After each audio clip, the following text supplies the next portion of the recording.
kami berasal dari keluarga yang sangat sederhana. Orang tua saya nelayan, juga bertani.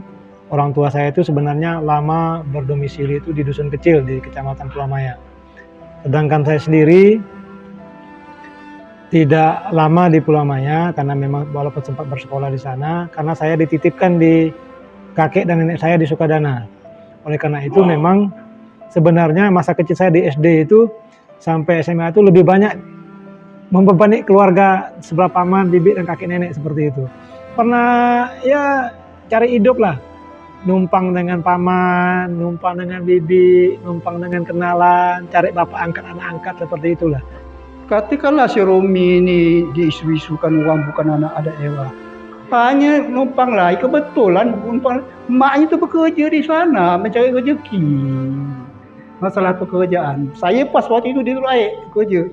Tahun 71, 72, 74. Nah, orang tuanya juga dulu pada waktu hidupnya dulu kan kerja sawmill. Lahir di sana, lepas sawmill tutup, ya balik kampung lah. Jadi kalau hitung saya itu kayak numpang lahir ya. Dia setelah itu SD ada di dusun kecil. Orang tuanya juga mukat. Ya cerita awalnya sedikit saya ketahui itu seperti itu. Jadi yang jelas mak si Romi itu asal Sukadana. Bapaknya itu orang di dusun sana. Jadi suatu hari dapat musibah. Kemanakan mak Romi ini, meninggal di Sukadana ini. Meninggal dunia. Jadi waktu itu hebohlah, mereka sekarang nak balik. Sayalah yang nyewakan motor, mencarikan motor kapal untuk balik ke Sukadana itu malam tu jam 7 berangkat. Sejak itulah balik Sukadana.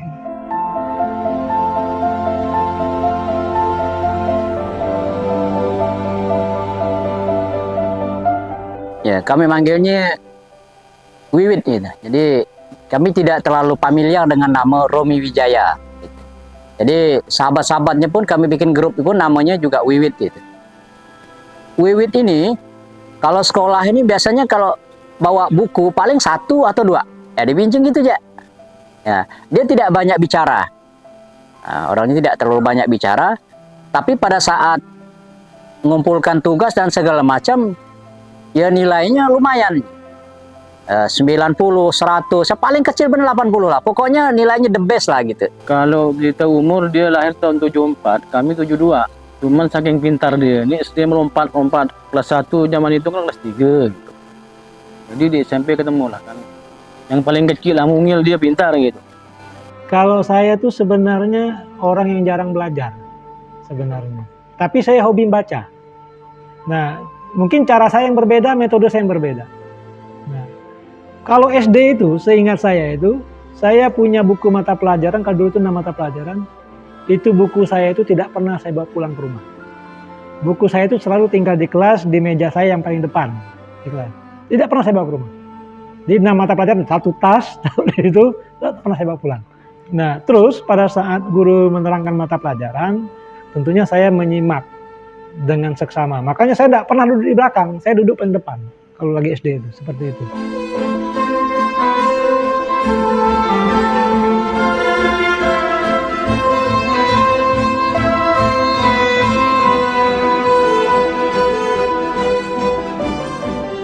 Kalau di SD itu saya lebih banyak dibebani tanggung jawab itu menemani kakek dan nenek saya. Artinya pagi mengecek hewan ternak, mengambil telur kalau telur, setelah itu mandi pergi sekolah, pulang sekolah juga siapkan lagi air wudhu untuk kakek nenek, setelah itu bermain sebentar, sore juga mengurus ternak lagi.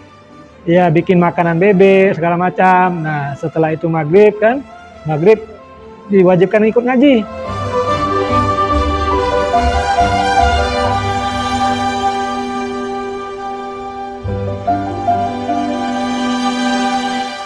Karena Wiwit ini juga bukan keluarga yang berharta, keluarga yang hebat, bukan.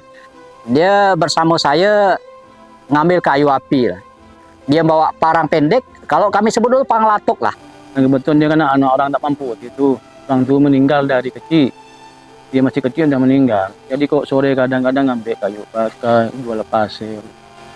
Berjual ampas kelapa, Jadi memang keluarga yang tak beruntung bah, ekonomi lemah.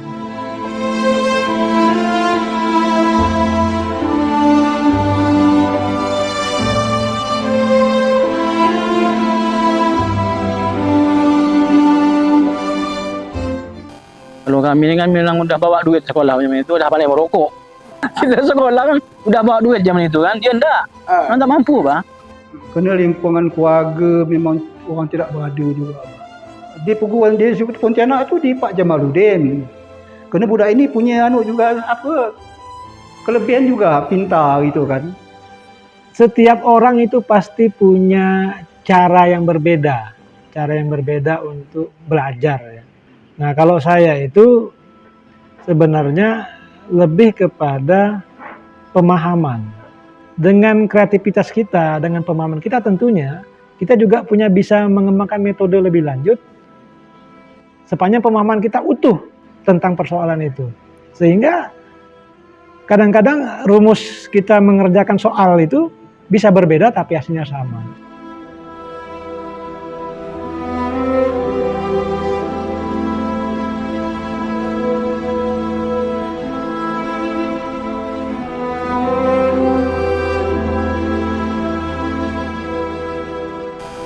Wiwit ini tidak pernah menyakitkan hati kita, jadi dia sederhana ya, dengan yang lain pun dia begitu, tidak pernah menyakitkan hati, tidak pernah bikin tegal lah gitu.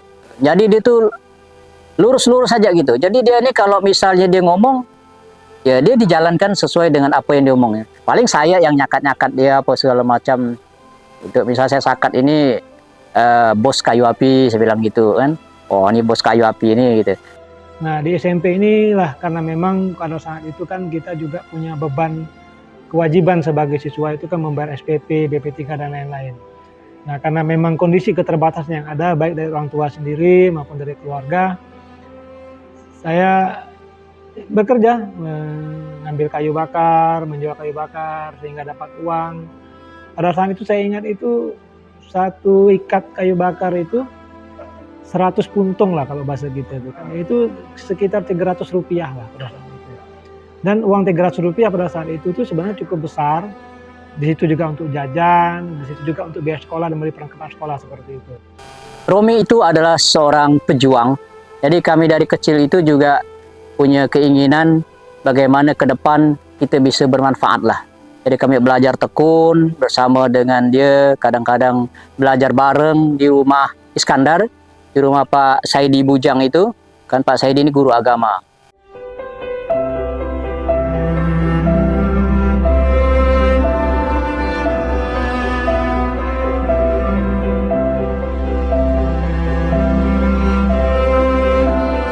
Jadi setelah tamat SMP, karena memang kondisi keterbatasan ekonomi, saya sempat putus sekolah sebenarnya. Saya sempat putus sekolah, saya kerja sebagai ABK kapal.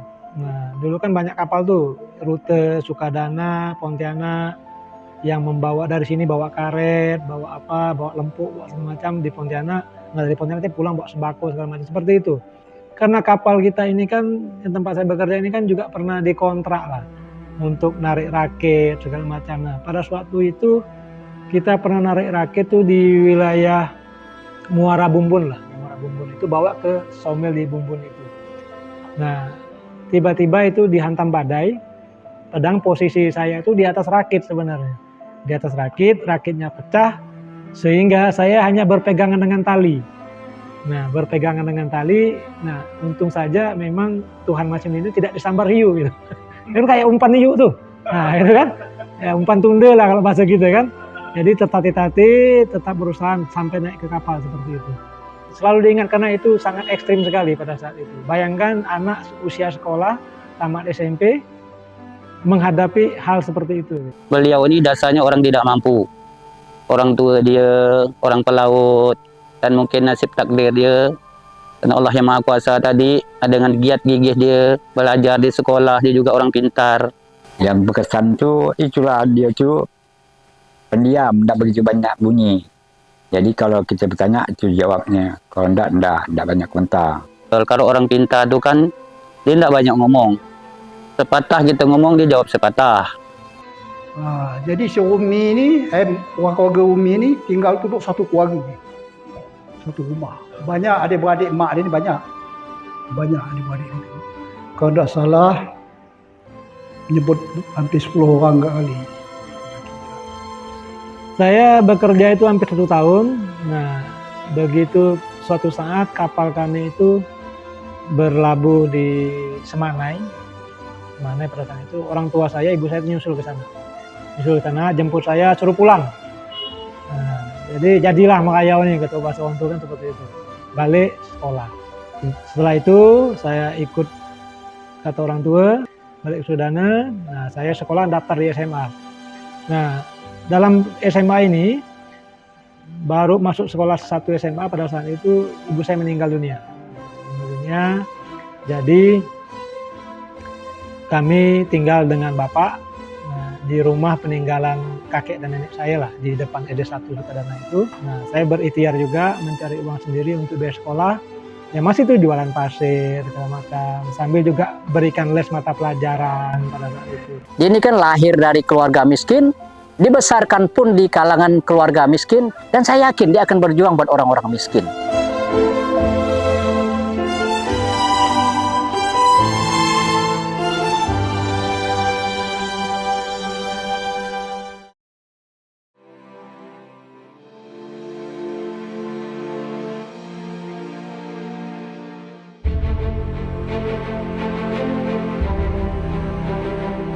Nah, jadi semangatnya di situ. Setelah selesai sekolah dimasuk STPDN, kami pun tidak pernah ketemu lagi. Ketemu tak ketemu, dia sudah jadi PLT Kabak Kepegawaian. Lebih lanjut, ketika Kayong Mekar, saya juga ikut terlibat dalam proses penataan awal kelembagaan dan personil di pemerintahan Kayong pada saat itu yang dijabat oleh Pak PJ Bupati. Setelah proses pilkada, terpilih dan dilantiknya Pak Ildi Hamid, saya diminta untuk kembali ke Kayong untuk ikut berkontribusi dalam pembangunan di Kayong. Nah, saya mendengar cerita ini gitu loh. Karena dia menyelesaikan kuliah S1-nya di UTAN, kemudian mendapatkan beasiswa juga kuliah di S2 di Universitas Gadjah Mada Yogyakarta, dan kembali lagi ke pemerintah provinsi katanya. Nah, sehingga saya temui, saya panggil Romi ini. Nah, saya pesankan, Rom, kamu orang Kayong kan? Ya, kau harus balik ke Kayong. Nah, karena pemerintah Kayong ini memerlukan orang yang memahami ini bidang tentang tata pemerintahan. Nah, kembalilah Romi ini ke Kayong, yang saya tempatkan menjadi staf di kepegawaian. Dan pada waktu itu kepegawaian, alhamdulillah banyak konsep-konsep yang bagus.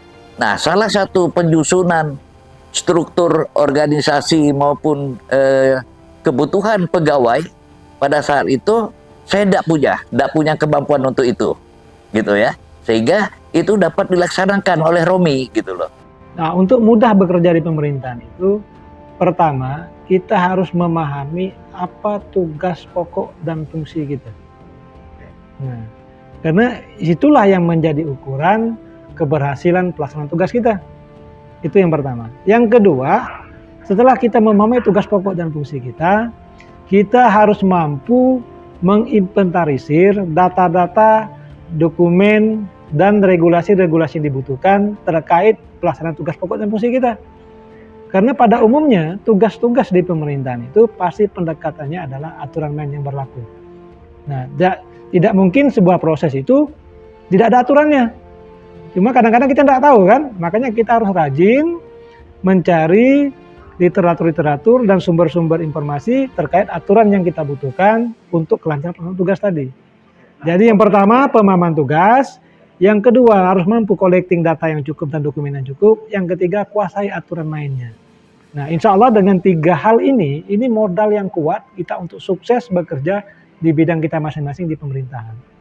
Saya melihat Pak Romi dengan tipikal pembawaan dia yang segala sesuatu orientasi itu selalu melihat dulu aspek-aspek aturan, itu sangat baik.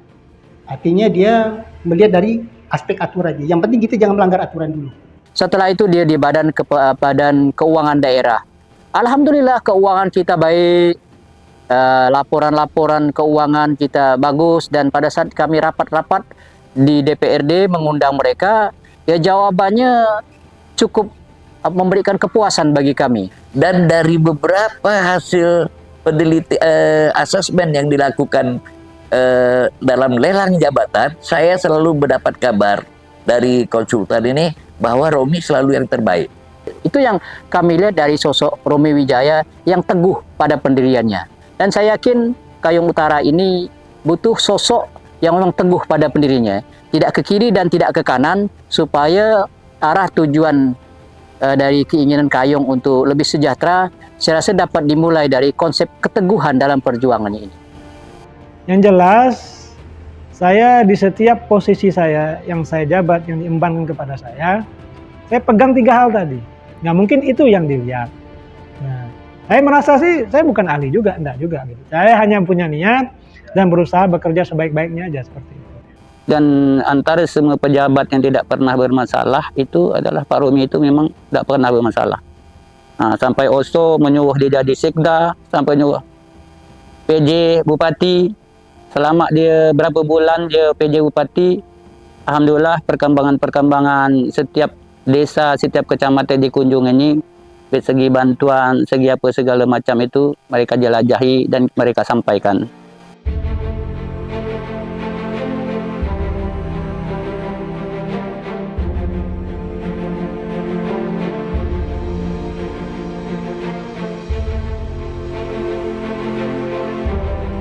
Kalau sikapnya tidak berubah, saya juga ketemu dengan kawan-kawan lain, misalnya yang sukses-sukses kan, ya mereka menganggap Romi itu adalah sosok yang enak gitu. Jadi kalau dia berjanji, pasti dia akan penuhi.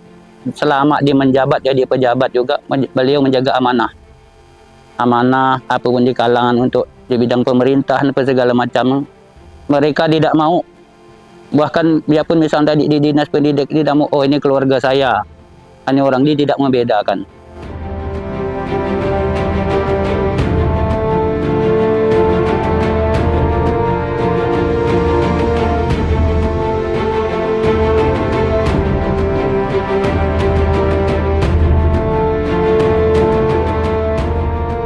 Selama ini yang ku ketahui belum pernah ada tu apa pandangan orang, pengertian orang ngomong apa tidak ada saya dengar bahawa itu bermain yang keliru-keliru belum pernah aku dengar. Itulah masalahnya. Jadi aku anggap dia paling jujur. Dan dia sangat pantang untuk misalnya ada apa namanya kita berikan suatu barang gitu, dia tidak mau. Karena dia merasakan bahwa dulunya pernah susah gitu. Jadi kalau kawan yang susah ini dia harus memanfaatkan juga, itu bukan tipikal dia. Jadi tidak nyangka saya kayak waktu itu sekelas sekda ya, beliau waktu itu masih sekda, Bang Romi itu mau dan bersedia nginap di rumah saya. Artinya saya bukan siapa-siapa, bukan pejabat dan sebagainya. Mau nginap di rumah, yang tidur beralaskan bahasa orang tuh ya tikar lantai lah, tidak ada ranjangnya dan sebagainya. Kemudian mau sarapan dengan enjoy gitu, dengan Indomie aja, yes, enak seperti biasa, kita lesehan sama-sama. Jadi itu di luar ekspektasi saya gitu loh, sebagai masyarakat yang selama ini memandang beliau ini orangnya kayaknya terlalu tegas, terus terlalu birokrat dan sebagainya.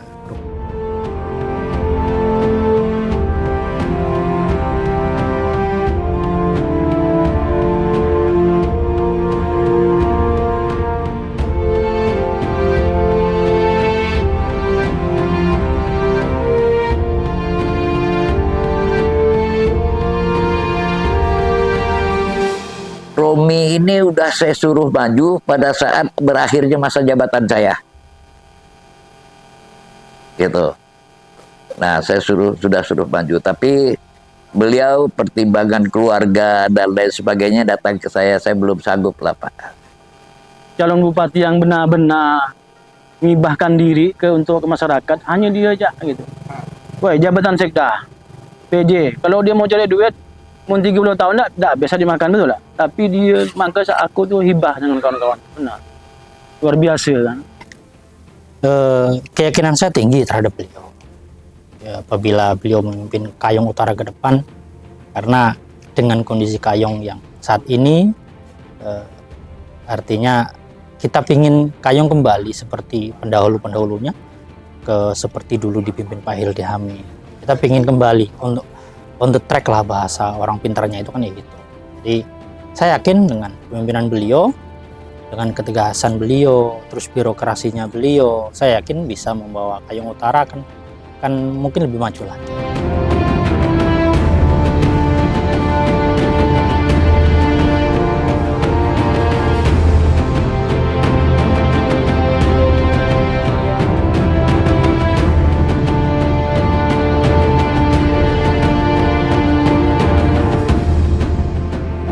Dengan saya berpakcik, sebenarnya pakcik saya dah mau calon bupati ataupun apa.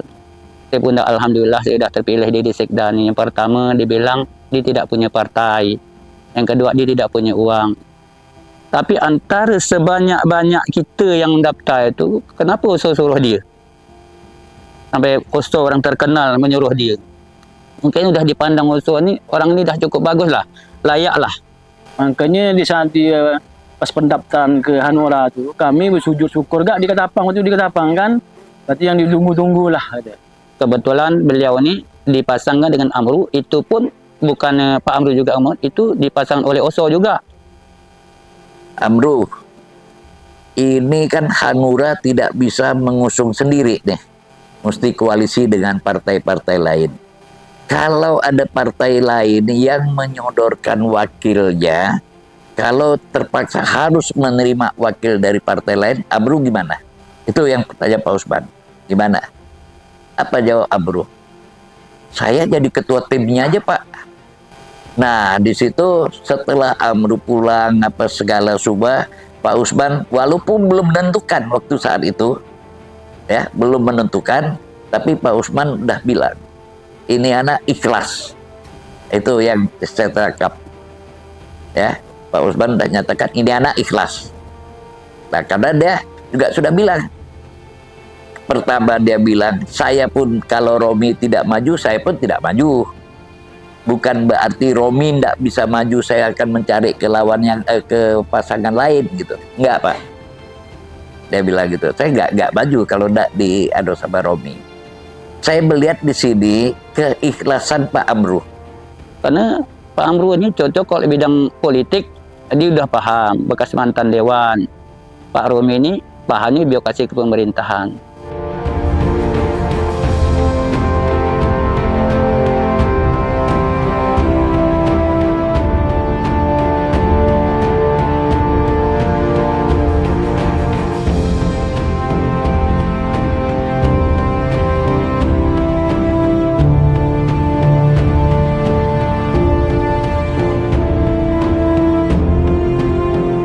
Karena saya lebih mementingkan pembangunan terhadap Kayong Utara ini, bahwa ini harus dipimpin oleh orang yang mengerti tentang tata pemerintahan. Yang kita pilih ni, bah, usah nak cek lagi. Dah cocok benar. Wah, ini dah wayahnya. Karena pertama, saya memang memahami. Saya juga orang pemerintahan, bekas berapa tahun jadi kepala desa, menjadi kepala desa. Saya tahu. Jadi ini terkait komitmen ya, terkait komitmen. Nah, ini daerah kita, kampung halaman kita. Nah, tentunya ada tanggung jawab moral kita untuk bagaimana ini menjadi lebih baik ke depan. Saya kira memang sudah pantas. Apalagi Pak Romi ini didukung atau diusung oleh Oso. Bapak kita semua Kayong Utara ini. Ya, mau kemana lagi? Ya, ayo kita bersama-sama, mudah-mudahan Allah menghendaki Pak Romi ini bisa jadi bupati dan wakilnya Pak Amru. Dan tak kalah pentingnya, beliau itu disuruh oleh orang tua saya, oleh Pak Oso, oleh Pak Hildi. Jadi selagi beliau Pak Oso dengan Pak Hildi itu merestui, siapapun saya dapat dukung, siapapun. Terima kasih saya itu dengan beliau pejuang-pejuang Kayong ini tidak terbalas. Seperti itu.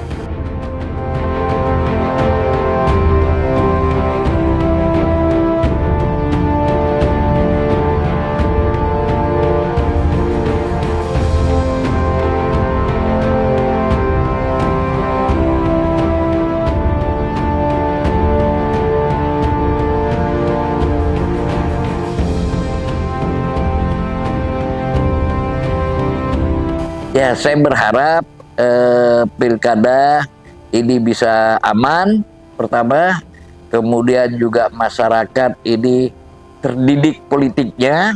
Kalau begitu ada berbeda pandangan, kita jangan menjelekkan salah satu. Kalaupun kita si A ni ke ini, kita tetap selesai, kita udah habis jabat. Contoh macam di pusat tadi, dia bertengkar ya untuk presiden tu kan. Ujung-ujung mereka dah sampai berpeluk tangan. Kita sama kita bermerah mata, ada bertegur. Karena memang Kayong Utara ini adalah milik kita bersama, saya berharap mari kita jaga dan rawat bersama. Salah satu wujud nyata kita menjaga dan merawat Kayong Utara ini adalah mari kita mengikuti proses demokrasi ini dengan damai, aman, dan lancar. Tidak perlu saling menghujat, tidak perlu saling black campaign, karena biar bagaimanapun Kayong Utara ini menurut saya kekeluarganya sangat kental. Apalah artinya hanya proses politik, hubungan kekerabatan, hubungan silaturahmi jadi rusak.